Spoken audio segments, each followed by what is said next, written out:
ஸ்ரீமதே ராமானுஜாய நமஹ. ஸ்ரீமதே வரவரமுனையே நமஹ. ஸ்ரீ வாதூல குரவே நமஹ. ஸ்ரீசைலேச தயாபாத்திரம் தீபக்தியாதி குணார்ணவம் யதீந்திர பிரபணம் வந்தே ரம்யஜா மாதரம் முனி.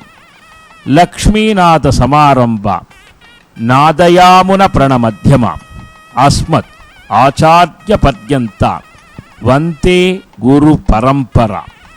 ஸ்ரீ செண்டும் கையும் செங்கமலத்தாயார் துணை, கோலும் கையும் கோபாலனே துணை.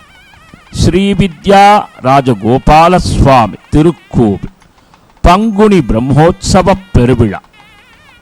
பிரம்மோற்சவத்தின் 16ஆம் திருநாளாக இரவு வேளையில் அமைகிறது தங்க வெட்டும் குதிரை வாகனம். குதிரை நம்பிரானின் மீது நம்பெருமாள் ராஜகோபாலன் ராஜாதி ராஜனாக ராஜமுண்டாசினை அணிந்து கொண்டு அகில புவனங்களையும் காக்கக்கூடிய அரசனாக கையிலே வேத்திரமான சாட்டை, பாணம், குவலையா பீட யானையின் தந்தம் ஆகியவற்றுடன் பட்டு பீதாங்கரங்களை அணிந்து திவ்யாபரணங்களை ஏற்று சகலவிதமான மலர்களைக் கொண்ட மாலைகளை தன் திருமேனியில் சேர்த்து கொண்டவனாக சர்வேஸ்வரன் காட்சி தரும் அழகு இந்த வையகமே போற்றி துதிக்கும் வைபவமாக இவ்விழாவை கொண்டு நம் இதயத்திலே சேர்த்து நிறுத்துகிறது. ராஜகோபால சுவாமி ஆலயங்களிலே பொதுவாக நமது ராஜ மன்னார்குடியில் ஒவ்வொரு வாகனமும் ஒவ்வொரு அற்புதம் என்றே சொல்ல வேண்டும். அந்த வகையில் குதிரை வாகனத்திலே பகவான் புறப்பாடாகி வரக்கூடிய காட்சியை காணும் பொழுது ஆதி காலத்திலே அரசர்கள் எப்படி புரவி பரி என்று சொல்லக்கூடிய குதிரை நம்பிரானின் மீது கம்பீரமாக ஆரோகணித்து அமர்ந்து அதனை செலுத்தக்கூடிய பாங்கு எவ்வாறு இருக்குமோ அந்த நிகழ்வை கண்முன் கொண்டு நிறுத்துகிறது இந்த நிகழ்வு. வெண்ணைத்தாழி மண்டபத்திலிருந்து அற்புதமாக தங்க குதிரையில் புறப்பாடு கண்டருளி வரும் நம் கண்ணனம்பெருமான் சகல அதர்மங்களையும் தீமைகளையும் அழித்து தர்மத்தை நிலைநாட்டுவதற்காகவே கல்கியாக வருவேன் என்று சொன்னதற்கேற்ப, கல்கி என்ற பொருளுக்கேற்ப அந்த அவதாரமே குதிரை முகத்தோடு விளங்கும் என்று புராணம் சுட்டுகிறது. அவ்வகையில் எம்பெருமான் இங்கே புறப்பாடு கண்டருளி வரக்கூடிய காட்சி ஒரு புறம் என்னால், வான வேடிக்கைகளின் மாட்சி மறுபுறம். ஜகத்தை ஆளும் ஜெகநாதன் வருகிறான் என்கிற படியினாலே அத்துணை தேவர்களும் முனிகளும் இணைந்து இந்த வைபவத்தை வான வேடிக்கைகளால் நிகழ்த்தி கொண்டாடும் காட்சியாகவே இந்த அற்புதமான எழில் காட்சி ஒருபுறம். பொதுவாகவே குதிரைகளுடைய இயல்பை பற்றி சொல்லும் பொழுது குதிரைகள் காற்றையே கிழித்துச் செல்லும் ஆற்றல் படைத்தவை என்று புராணங்கள் பகல்கின்றன.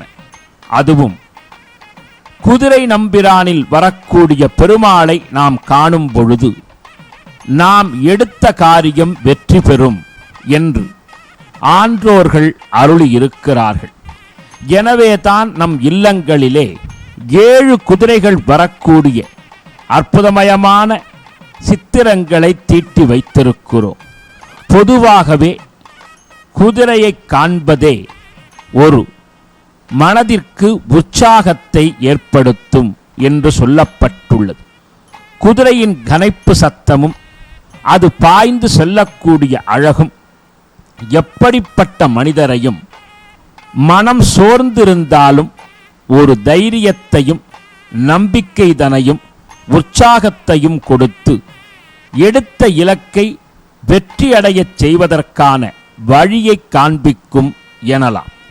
அந்த வகையில் குதிரைகளை பற்றிய பல்வேறு செய்திகள் அகநானூறு, புறநானூறு, மதுரை காஞ்சி ஆகிய பல்பல நூல்களில் ஆங்காங்கு தென்படுகின்றன.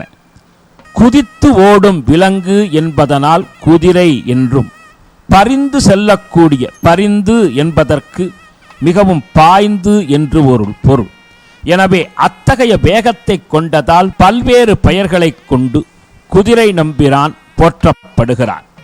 குதிரைக்கான இயல்பு அது நின்று கொண்டே தூங்கக்கூடிய இயல்பையும் கொண்டது என்றும், பின்னால் ஓடக்கூடிய ஆற்றலை பெற்றது என்றும், மிக நுட்பமான அறிவை கொண்டது என்றும், வேகத்திலே காற்றுக்கு நிகரானது என்றும் குதிரையினுடைய மாண்புகள் பேசப்படுகிறது. எனவேதான் தற்கால மோட்டார் வாகனங்களின் வேகத்தை கூட குதிரையின் நகர்வை, அதாவது குதிரையின் வேகத்தோடு ஒப்பீடு செய்வதை நாம் அறிந்து கொள்ளலாம். ராமபிரான் தன்னுடைய வெற்றியின் ஞாபகார்த்தமாக அஸ்வமேத யாகத்தை அமைத்தருளினான் என்பது ஸ்ரீமத் ராமாயணம் கூறும் நல்வகை செய்தியாகும். பொதுவாகவே 100 அஸ்வமேத யாகங்களை செய்தால் அவன் இந்திர பதவியை அடையலாம் என்று சொல்லப்பட்டுள்ளது. அஸ்வம் என்பதற்கு குதிரை என்றே பொருள். எனவே குதிரையினுடைய அழகும் அதனுடைய வேகமும் நடையும் மனித மனங்களிலே மாற்றத்தை ஏற்படுத்தக்கூடிய ஒன்றாகும். எனவே மனித மனத்திலே நல்லதோர் மாற்றம் வரவும் ஏற்றம் வரவும் 16ஆம் திருநாளிலே கண்ணனம்பெருமான் குதிரையின் மீது பவனித்து வருகின்றான் என்பதே உண்மை. 4000 ஆண்டுகளுக்கு முன்பே குதிரையை பற்றிய செய்திகளை நமது நூல்கள் அறிவிக்கின்றன. இன்றும் முக்கியமான ஆலயங்களில் யானையோடு பசுமாட்டோடு குதிரையும் நிறுத்தி காலை வேளையில் வழிபாடு நடத்தப்படுவதை நாம் காணலாம். அக்காலத்திலே அரசர்கள் ஒரு நாட்டினை கவர வேண்டுமென்னால் அந்த நாட்டில் இருக்கக்கூடிய ஆபினங்களையும் சேர்த்து குதிரைகளையும் கைப்பற்றி விடுவது வழக்கம். அவ்வாறு கைப்பற்றப்பட்டால் அது போருக்கான சூழல் என்று உணர்ந்து எந்த பகுதியிலிருந்து குதிரைகளும் ஆபினங்களும் களவாடப்பட்டனவோ அந்த மன்னன் முறைப்படி யுத்தத்திற்கு வர வேண்டும் என்ற நிலை அக்காலத்தில் இருந்ததை உணர முடிகிறது. மகாபாரத காலத்திலே பஞ்ச பாண்டவர்களில் நகுலன் மிகச்சிறந்த குதிரை நிபுணன் என்றே சொல்லப்படுகிறது. குதிரையை செலுத்துவது என்பது அத்துணை எளிதான காரியம் அல்ல. பல வருடங்கள் குதிரையோடு பழகியிருந்தால் மட்டுமே ஒருவர் புதுவிதமான குதிரை அதனை தன் பங்கிற்கு தன் நிலைக்கு மாற்ற முடியும். பொதுவாகவே ஒரு குதிரையை கட்டுப்படுத்த வேண்டுமென்னால் அதனோடு பழகுவதும் பல மாதங்கள் பல நாட்கள் அதற்கு உணவு கொடுத்து அதற்கேற்பத்தான் ஒரு மனிதன் குதிரையை கைப்பற்றி அதன் மீது ஏறி பயணிக்க முடியும். இது மனித வாழ்விலும் நாம் காண வேண்டிய விஷயம். மனிதனுடைய மனதை குதிரைக்கும் ஒப்பீடு செய்கிறார்கள். குதிரைக்கு சேணம் இல்லை என்றால், அதாவது கண்களை மறைக்கக்கூடிய சேணம் என்ற சாதனம் இல்லையெனில் தான் திசை பார்த்தவுடன் பார்க்குமிடமெங்கும் திசை தோறும் அந்த பகுதியை நோக்கி விரையக்கூடிய ஆற்றல் படைத்தது குதிரை. எனவே ஒரு மனிதனும் தான் காணக்கூடிய விஷயங்களிலே எது சரி எது தவறு என்பதை உணர்ந்து சரியான பாதையிலே பயணம் செய்வதற்கு குதிரைக்கு நேர்த்தப்படுவதைப் போலே சாற்றப்படுவதைப் போலே சேணம் என்ற ஒழுக்கம், தனிமனித கட்டுப்பாடு இவை தேவை. அவ்வாறு இருந்தால் மனிதன் ஏற்றம் பெறுவான். இங்கே அற்புதமாக தீவட்டிகள் 2 புறங்களிலும் பிரகாசமாக காட்சி தர, அதற்கு மத்தியிலே ராஜாதிராஜன், ராஜமார்த்தாண்டன், ராஜகம்பீரன், ஸ்ரீராஜகோபாலன், அகில புவனங்களுக்கும் நாயகன் திரு உலாவை அமைக்கிறான் என்பதனால் அந்த ராஜனுக்கு கோபாலனுக்கு மரியாதை செய்யும் நிமித்தமாக ஆதி காலத்திலே மன்னர்கள் வரும்பொழுது இரவிலே தீவட்டிகள், அதாவது தீப்பந்தங்கள் எப்படி புறப்பட்டு வருமோ அதுபோலே இவர்கள் அணிவகுத்து செல்லும் காட்சி ஒரு புறம் என்னால், பக்தர் குழாம் பாங்காக குதிரை நம்பிரானின் மீது ஏறி வரும் கண்ணனை சரணாகதி செய்கிறது. அன்று இவ்வுலகம் அளந்தாய் அடி போற்றி, சென்றங்கு தென்னிலங்கை செற்றாய் திரள் போற்றி, பொன்னச் சகடம் உதைத்தாய் புகழ் போற்றி, கண்ணு குணிலா எரிந்தாய் கழல் போற்றி, குன்னு குடையாய் எடுத்தாய் குணம் போற்றி, வென்று பகை கெடுக்கும் நின் கையில் வேல் போற்றி, என்றென்று உன் சேவகமே ஏத்திப் பறை கொள்வான், இன்று யாம் வந்தோம் இரங்கேலோர் எம்பாபா என்று ஆண்டாள் சாதித்தருளியபடியே அன்று உலகமளந்த நாயகன், தென்னிலங்கையை வீழ்த்தியவன், சகடாசுரனை உதைத்தவன், என்றும் எப்பொழுதும் பக்தர்களை காப்பதற்காகவே சதாசர்வ காலமும் காத்திருக்கக்கூடிய கண்ணபிரானை ஆண்டாளுடைய பாசுரத்தின் அடிப்படையில் நாம் போற்றி துதிக்கும் பொழுது, குதிரையிலே கண்ணனம்பெருமான் இரண்டு புறத்திலும் தன் பாதங்களை அழகாக வைத்துக்கொண்டு ராஜகாம்பீரியத்தோடு அவன் அழகாக வரக்கூடிய காட்சி நம் மனதிலே பக்தி நிலையை ஒவ்வொரு நிலையாக உயர்த்துகிறது. பொதுவாக பரிமுகன் என்று சொல்லும் பொழுதே ஞானானந்தமயம் தேவம் நிர்மல ஸ்படிகாகிருதிம் ஆதாரம் சர்வ வித்யானாம் ஹயக்ரீபம் உபாஸ்மஹே என்று சுவாமி நிகமாந்த மகாதேசிகர் ஹயக்ரீவ சோஸ்திரத்திலே பரிமுகக் கடவுளை போற்றி பண்பாடுகிறார். படிக்கக்கூடிய மாணவர்கள், தேர்வெழுதும் சிறார்கள் அனைவரும் பரிமுகனான ஹயக்ரீவ வழிபாட்டினை மேற்கொண்டால் அவர்கள் மதிப்பெண்களை மிக அற்புதமாக உயர்நிலையில் பெற முடியும் என்று சொல்லப்பட்டுள்ளது. ஏலக்காய் மாலை ஹயக்ரீவ பெருமாளுக்கு சமர்ப்பணம் செய்யின், அதுகாரும் பகவான் நம்மில் இறங்கி நமக்குள்ள அறிவினை கூர்த்தீட்டி வாழ வைப்பான் என்று பெரியோர்கள் அருளுகிறார்கள். எனவே அந்த ஹயக்ரீவனாகவே கண்ணனம்பெருமான் குதிரை வாகனத்தில் வருகிறானோ என்ற எண்ணம் நம்மிடையே. காரணம், இந்த எம்பெருமான் ஸ்ரீவித்யா ராஜகோபாலன் என்பதால் 32 பிரம்ம வித்தைகளையும் தன்னுள்ளே கொண்டவன்.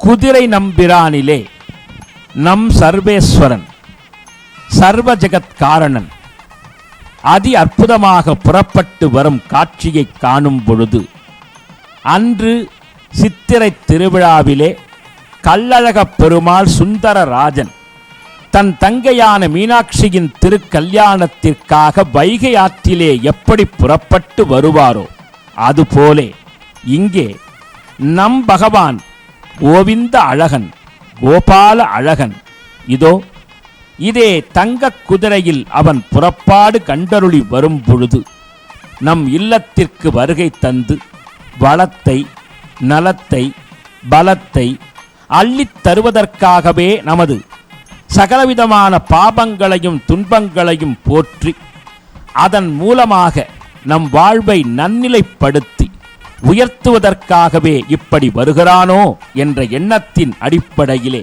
இந்த திருக்காட்சி மாலைகளும் பட்டாடைகளும் பழங்களும் வான வேடிக்கைகளும் திருவடிகளும் பகவானிடத்திலே ஆரோகணித்து வரும்பொழுது நம் மனமெங்கும் கோபால சிந்தனையே நிறைந்து விடுகிறது.